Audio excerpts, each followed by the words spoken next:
Welcome to this comprehensive guide on testing microwave oven transformers, or MOTs. This video is designed for electricians and tech enthusiasts. Safety is paramount. MOTs can produce over 2,000 volts and deliver lethal current instantly. Never underestimate the danger posed by these components.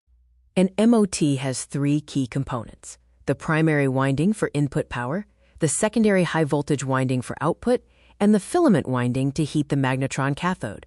The passive inspection routine includes a visual check for thermal damage, ensuring isolation of all power, and using a DMM for continuity testing without power applied. Step 1.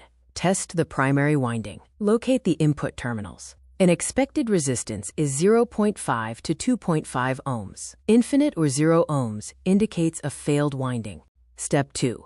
Perform the secondary high-voltage test. Place one probe on the HV terminal and the other on the metal core. Expected resistance is typically 50 to 120 ohms. Step 3. Test the filament winding. This low-resistance coil should measure between 0.1 and 0.5 ohms. Remember to subtract your probe resistance for accuracy. Danger awareness. MOTs can output 2,100 volts AC, far above the let-go threshold. Never test the live output with a standard multimeter, as this can destroy the meter and cause a flash arc. Common failure modes include internal arcing, shorted turns, core grounding, and the tripping of an internal thermal fuse. Use this quick diagnostic reference for acceptable resistance ranges for the primary, secondary, and filament windings, and for insulation to core integrity.